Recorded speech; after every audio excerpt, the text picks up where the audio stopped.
안녕하세요. 토크닥터 토닥 노소장입니다. 우리나라 외래질환 1위로 이제는 감기보다 흔해진 국민병, 바로 치주질환인데요. 우리나라 국민 90%가 경험하지만 증상이 악화되기 전까진 별다른 통증이 없어서 심각성을 모르고 넘어가는 경우도 있다고 합니다. 물만 마셔도 이가 시리고 찌릿한데 방치하고 있진 않으신가요? 오늘 토크닥터 토닥에서는 치주과 전문의 곽기태 선생님과 함께 치주 질환에 관한 이야기 나눠봅니다.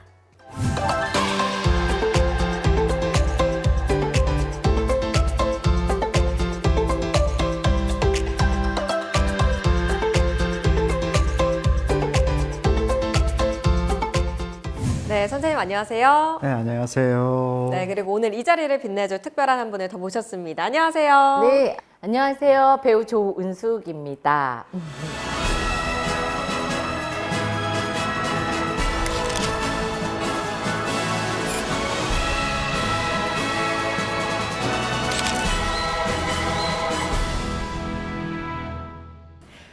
저는요, 솔직히 머리부터 발끝까지 건강에 대해서는 너무너무 관심이 많아가지고요. JTB 토닥도 제가 이제 가끔 챙겨보는 프로그램 중에 하나거든요. 그래서 이렇게 함께 하게 돼서 특히나 제가 제일 궁금해하는 이 부분에 대해서 함께 하게 돼서 되게 유익한 하루가 될 것 같아요. 네, 저희도 너무 반갑고요. 오늘 꼭 유익한 시간 되셨으면 좋겠습니다. 네. 네. 오늘의 주제 치주 질환인데요. 조은숙 씨는 평소 잇몸이나 치아 관리는 좀 어떻게 하고 계신가요? 제가 그 부분이 가장 취약해요. 뭐냐면은 아이들한테는 뭐 이 잘 닦거라, 잇몸 잘 마사지 해라 라고 하면서 정작 저는 그걸 자꾸 놓치고 있어요. 그러다 보니까 이도 이렇게 약해지더라고요. 그래서 안 그래도 되게 신경 쓰이는 부분이라 이 시간을 되게 유익하게 받아갈 수 있을 것 같아요. 네, 그런데 아무리 관리를 열심히 한다고 해도 피할 수 없는 게 치주 질환이다라는 말이 있더라고요. 선생님, 치주 질환은 왜 생기는 건가요? 네, 우리 구강 내에는 300에서 400가지 종류의 세균이 있고 이 숫자가 1억까지 됩니다. 그러니까 이 세균들이 여기 살고 있는 거예요. 그래서 우리는 이 세균들을 죽을 때까지 같이 갈 수밖에 없어요. 그래서 이 치주 질환이 생기는 원인은 이 상주균을 관리 안 하고 구강 위생을 소홀히 한다면 세균 수가 많아지고 많아진 세균이 염증을 유발하는 것을 치주 질환이라고 합니다. 근데 저는 치주 질환 이러면은 잇몸에 관한 거다라고 이렇게 생각만 하고 있거든요. 근데 네. 치주 질환 하면 제가 알고 있는 건 치주염 그리고 또 뭐 치은염, 치은염. 이렇게 있잖아요. 크게 두 개로 이제 분류가 그러니까 됩니다. 그 차이가 뭐가 있나요? 이 염증이 네. 잇몸에만 국한되어 있는 경우를 치은염. 치은염. 예, 이 잇몸에 있는 염증을 방치할 경우에 치주골에 이완돼서 뼈가 녹는 경우를 치주염이라고 합니다. 치주 질환에 대한 치료도 필요할 것 같은데 치주 질환 진료 과정은 어떻게 진행되나요? 치은염은 병원에 내원하셔서 스케일링만으로도 염증 제거가 가능합니다. 하지만 이 치은염을 방치할 경우 뼈가 녹아나가고 잇몸 밑으로 치석이 생기게 되는데 이 치석을 제거하기 위해서는 더 마취를 해서 치석 제거한다거나 심한 경우에는 염증이 치주골로 이완이 됩니다. 이런 경우에는 이제 두 가지 방법이 있는데 마취를 하고 치석을 제거하는 경우하고 더 심한 경우에는 마취를 하고 잇몸을 열어서 치석 제거하고 염증에 이완된 치주골을 아이디얼 형태로 쉐입해 주는 것이 수술입니다. 그래서 이제 이렇게 방치하지 마시고 정기적으로 내원해서 스케일링만 받아도 치주염으로 이완되는 경우가 없기 때문에 정기적인 내원에서 관리받는 것이 굉장히 중요합니다. 스케일링만으로도 그게 관리가 된다. 이제 치은염은 이제 치료가 됩니다. 네. 네, 이번에는 환자분들의 실제 사연에서 솔루션을 찾아보는 시간입니다. 선생님께서는 사연을 듣고 진단과 처방 내려주시면 됩니다. 토닥토닥 솔루션 시작합니다. 네, 첫 번째 사연 먼저 소개해 주시죠. 네. 첫 번째 사연은 42세 여성분의 사연입니다. 안녕하세요. 저희 엄마가 식사도 잘 못할 정도로 잇몸이 많이 약한데요.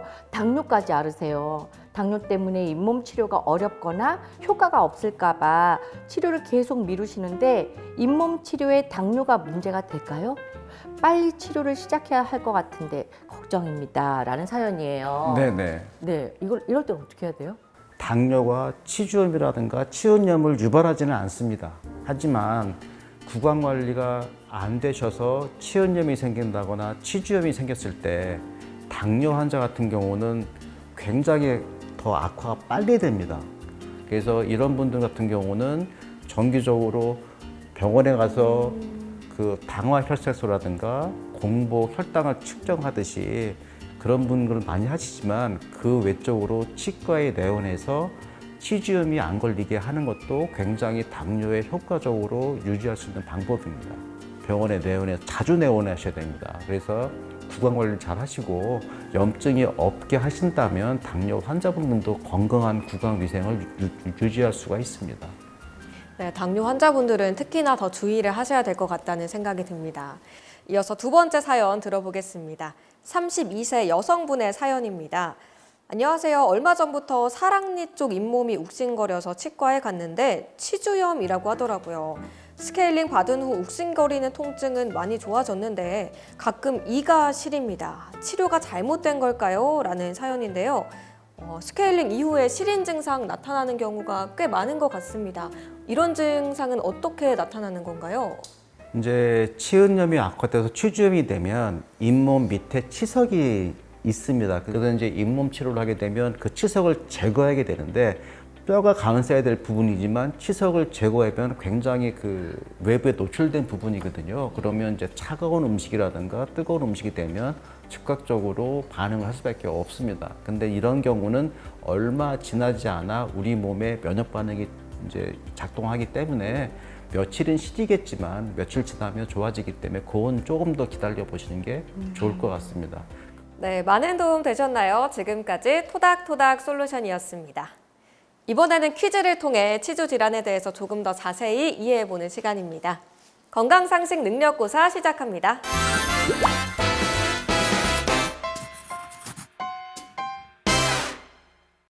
네, 선생님 첫 번째 문제 주시죠. 네, 첫 번째 문제입니다. 스케일링을 하면 치아가 얇아진다. 맞으면 O, 아니면 X를 선택해 주세요. 저는요, 네. 스케일링을 할 때도 저는 이가 시리거든요. 그래서 저는 선생님한테 살살 해주세요, 살살 해주세요, 막 이래요. 근데 가끔 어느 부분 막 되게 시리고, 그러니까 뭔가를 깎아내니까 시릴 거라고 생각이 들어요. 그래서 좀 얇아지지 않을까요? 오? 저는 보통 스케일링 6개월에 한 번씩 받으라고 많이 하시잖아요. 근데 이게 스케일링 받았을 때 이가 얇아지는 거면 그렇게 자주 받으라고 하실까라는 생각이 들어서 X를 선택하겠습니다. 2번 문제의 정답은 X입니다. 오.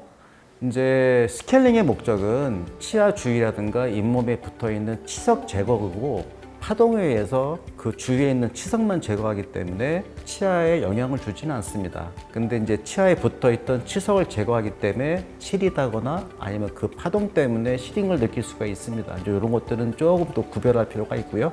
더 자세한 답변을 듣고 싶으면 의사 선생님하고 더 상의하기를 권유드립니다.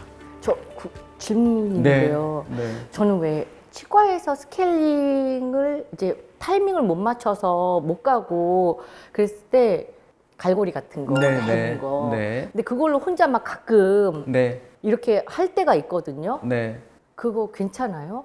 뭐 숙달되신 분이면 괜찮겠지만 좀 조심을 하셔야 될 부분이 뭐냐면 정상적인 조직을 건드렸을 때 그 건든 부분에 염증이 생길 수가 있습니다. 피가 날 적도 있거든요. 잘못해가지고. 네, 그러니까 이제 그 치석은 99% 세균 덩어리거든요.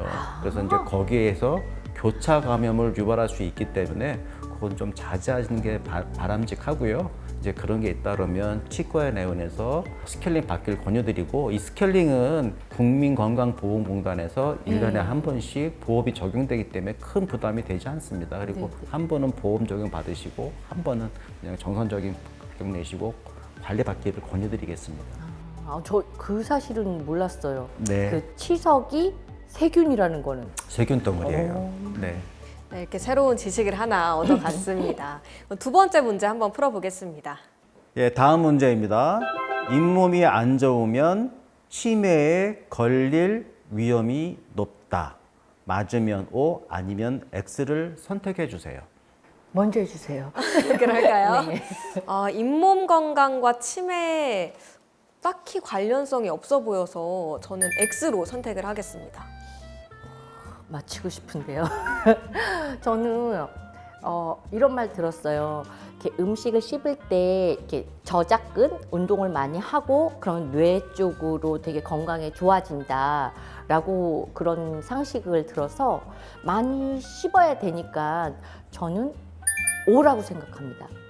네, 이번 문제의 정답은 X입니다. 먼저 하라고 그랬는데 일부러 나 진짜 반대로 가보려고. 네. 지금 현재 나와 있는 치과 논문상에선 치매하고 잇몸하고 관계가 없는 걸로 그렇게 나와 있습니다. 근데 만약에 뭐 당뇨라든가 뭐 심혈관 질환이라든가 그 외에 뭐 감염 쪽에서는 그런 연구 논문이 많이 나오고 있지만 치매에 관련된 것들은 나타나지 않고요.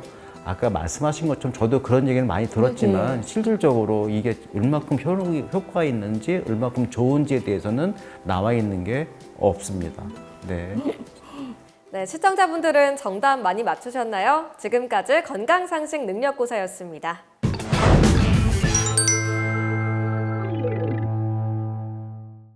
네, 선생님, 치과 치료를 받고 나서 관리를 하는 것도 굉장히 중요하잖아요. 네, 맞습니다. 마지막으로 잇몸과 또 치아 건강을 위해서 좀 시청하시는 분들을 위해서 당부하실 말씀 있으실까요? 네.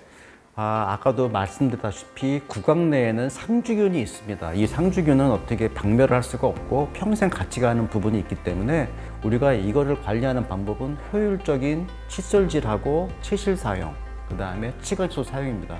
그 외에 열심히 닦았지만 우리가 못 닦이는 부분이 있다거나 아니면 관과 부분이 있다 그러면 정기적으로 치과에 내원해서 관리받는 것도 굉장히 중요합니다.